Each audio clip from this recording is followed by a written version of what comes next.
What's up, guys? Welcome back to the channel. So we got part 3 here, IS300 Fueltech.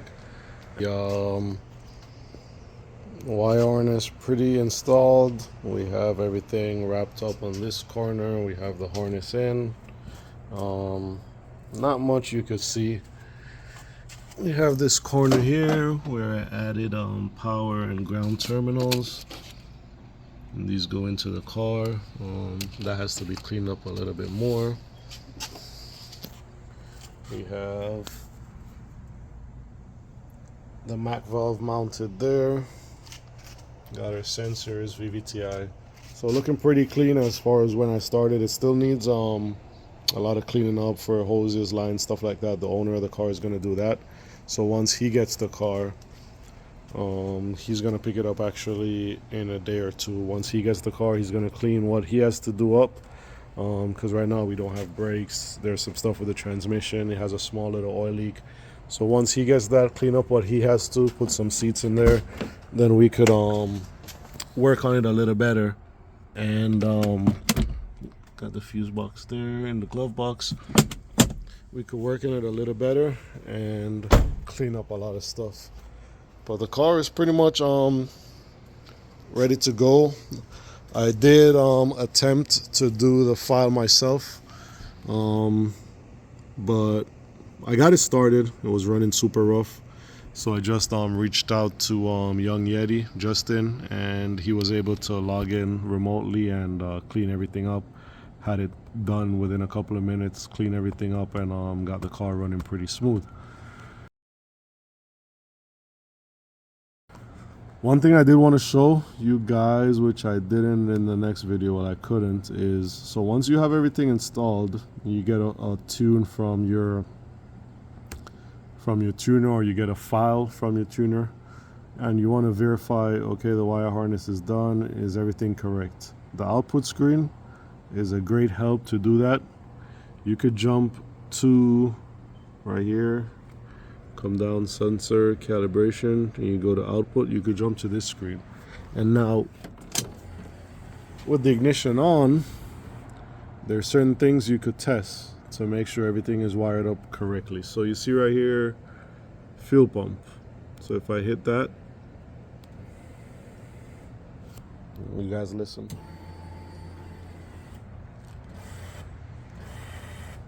So if I hit that, it turns the fuel pump on. This one here, fan. If I hit that, it turns the fans on. So it allows me to check to verify that everything I did with the installation is correct. VVTi solenoid, same thing. I could it just helps me verify. Generic duty cycle, that's for the MAC valve, the boost solenoid. If you listen, you can hear that. And same thing for the injectors. We could go ahead and fire the injectors.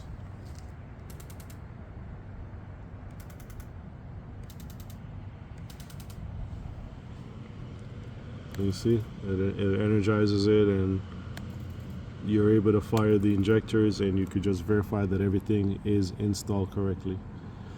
So wanted to go over that. That helps you a lot. That's your output, so that's what the ECU is controlling. And then you have the inputs. The inputs are basically everything that you're going to be feeding into the ECU. So TPS, ear temp, oil pressure, stuff like that. Good way to see if all of that is working the way it should is go into the diagnostics panel. And then from the diagnostic panel, you could see all your inputs here with the associated voltage. Is it focused? So you can see engine temp is reading 107, ear temp is reading 104. The car was running earlier. I don't know why it's not focusing, but yeah, right there. So you have all of that there, and you can verify. Another thing, so you have everything installed, you get a tune, or you're trying to create your own tune. One thing that needs to be done before you run the car for an extended period of time or start getting anywhere detailed in the tune is ignition. You need to verify with a timing light that the timing you're seeing here, ignition timing, so the timing you're reading here is the actual timing that's on the engine. And the way to do that is you come here with ignition. I'm gonna go ahead and demonstrate how to do this in a little bit. So you could lock the timing to 0, 20, or a custom number. You lock it, and then you check with a timing light. You check on the engine side to see if, let's say you lock it at 20, to make sure that's reflecting 20 degrees, and that's what you're seeing here on the ECU. If it's not, then you need to adjust this index, whether up or down, so everything coordinates. Because the last thing you want to do is for this to be showing 20 degrees of timing and the engine is actually reading 28, 25, because then that's an easy recipe for disasters for blowing your motor, because you're going to be thinking you have 20 degrees when really you have about 30 degrees in there. So you want to verify the timing is correct. Another thing before you even attempt to start is TPS.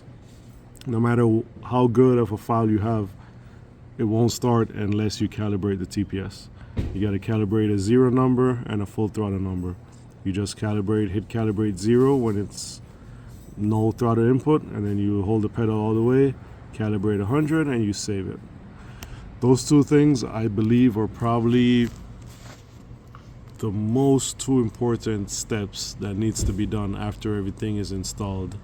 Because again, TPS, it won't start unless you have the TPS information inputted there.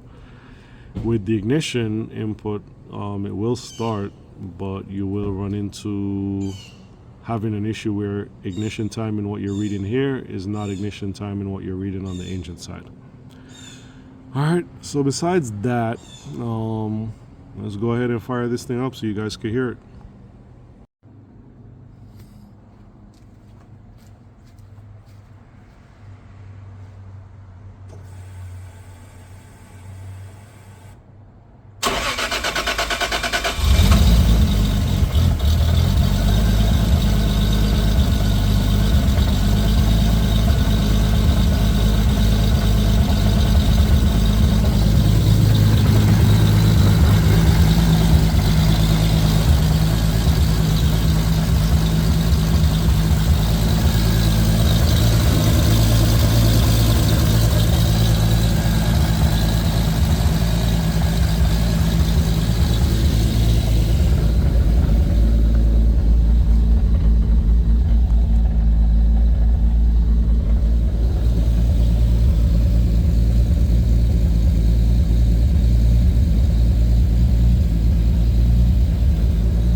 Runs.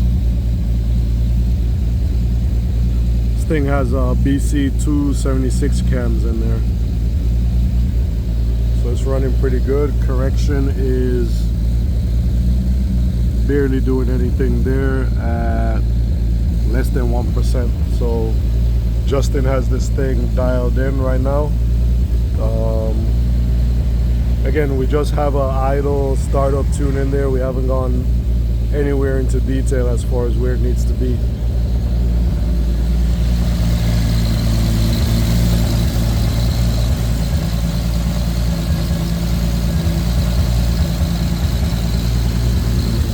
I'm gonna give you guys a couple revs out of it.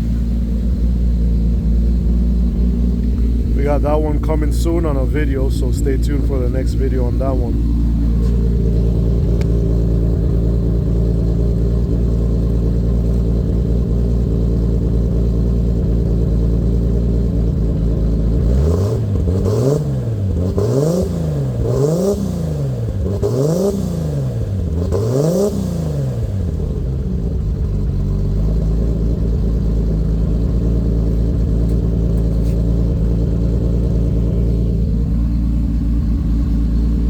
Sounds pretty good if you ask me.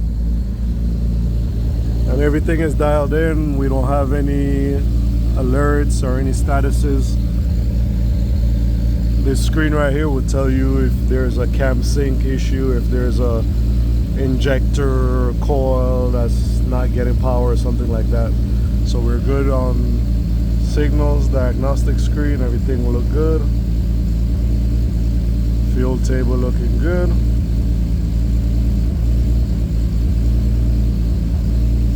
Got all our targets.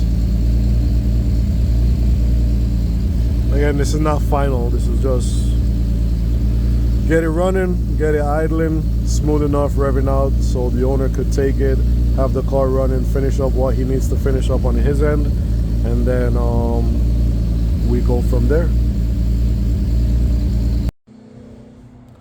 So I got a jumper here for the spark plug, and I got a old school timing light. What we're gonna do is just go ahead and verify timing to make sure what we see there on the ECU Fueltech is what the motor is seeing. Definitely want to do that. Want to have the same timing everywhere. All right, so this is how we're looking. We got the jumper on. We got one side down there on the spark plug, and then the other end going into the coil. I had to use a tie strap to hold it in there so it make contact.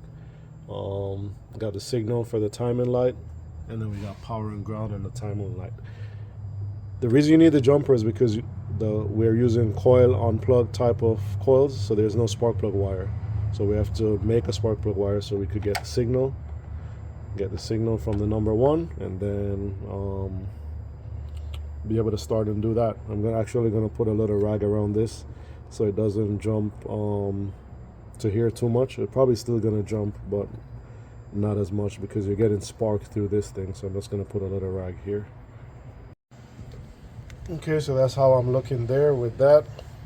And then what we're looking for is, if you guys could see down there, nope, can't. So if you guys could see right there, we got numbers on the timing cover. We got 0, we got a mark, and then we have 10. So that's what we're going to be looking at with the timing light. It's going to be hard to show you guys, but basically what I'm going to do is I'm probably going to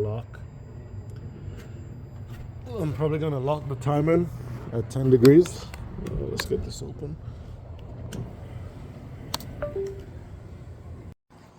Yeah, so we have it open. So we're gonna lock it at 10 degrees right there. We're gonna start the car, and then we're gonna use the test light to verify that on the engine side it's showing us 10 degrees of timing. If it is not, then we're gonna use these arrows to go up or down to change the index to make sure what we're getting out there is what we're getting in here, and then that's going to tell us that the index is matched up and everything is good to go as far as the timing goes. So custom 10 degrees. Let's start up. It might idle a little bit weird because we're doing idle by timing, so having it locked at 10 degrees might throw off the idle a little bit. Let's see.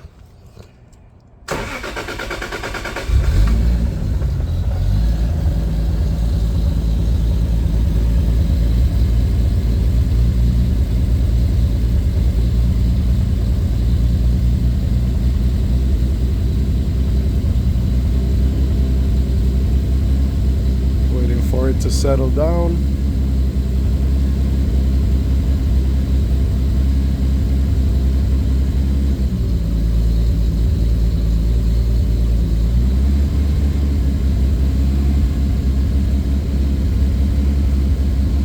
So we have it locked right now at 10 degrees. Let's go ahead and see what we're reading around here with the test light.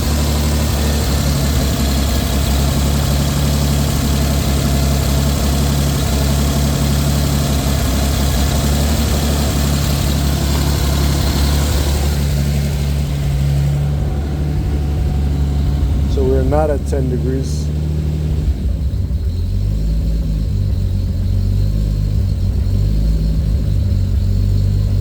Bring it down a little.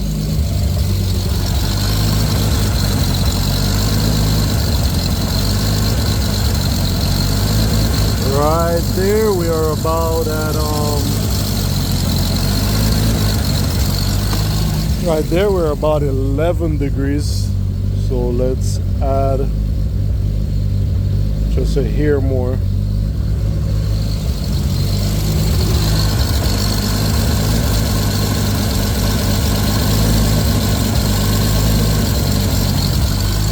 Still need a hair more to get to 10.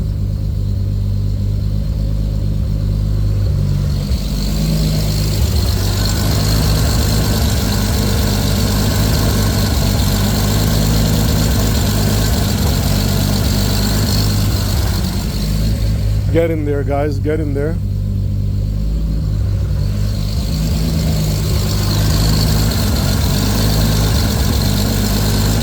right there, we're locked in right there at 10 degrees. I don't know if you guys can see.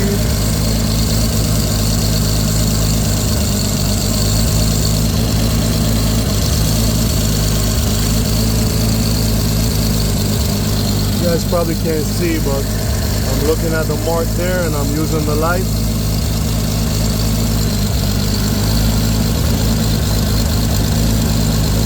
And right there we're pretty locked in at 10. So we have this matching what we have there. So we're gonna go ahead and save this. And we are saved. So now timing jumped to 20 degrees because again we're using idle by timing, but the ECU is going to slowly bring that down to control and meet the target idle that we're trying to achieve. But now we know that this 17 degrees, 16.5 degrees that we're seeing here is exactly what the motor is seeing because we just synced everything up. And that's basically what it is to verify the timing. Yeah guys, so we have everything installed, car is running. As I set it up, and he's gonna finish up what he has to finish up, and then from there we take it back, put it on the dyno, finish up whatever little wiring, if anything, we have to finish up. Like this, I haven't strapped it up yet because I don't know if he's gonna add anything or wants to add anything, so I'll strap up the harness once I know we're all finished, ready to go. It's not bad, guys. You could wire it up yourself. For the tuning part, I would suggest though, if you are gonna do the option of wiring up yourself, get with a tuner who knows what they're doing, and they'll be able to send you a good startup file and work with you in getting everything to start up and work the way it should. I tried to do it myself. I got the car started, but it wasn't running great. So as I said, I reached out to Justin. I'll drop his IG right here. I reached out to Justin, and he logged in. He was able to get everything running good, and the car starts up right now, starts up fine, runs fine, and everything is good to go. Once the owner finishes what he has to finish up on his end, we'll get the car back, and then Justin's gonna put it on the dyno and make some power depending on the goals of the owner of the car. I think he wants probably about 5 to 600 right now. So we're gonna do that, and that should be in a little while. So that video should be coming up, should be the next video on this car. It should be on the dyno, but that won't be, I would suspect, maybe until another couple months. So yeah, if you guys have any questions, drop them in the comments. Remember guys, like the videos, share the content if you like it, and subscribe to the channel for the next videos. The next one we have coming up is this GT350 that we're going to be putting a twin turbo Helion kit on. So stay tuned for that one, subscribe to the channel, and I'll see you guys on the next one.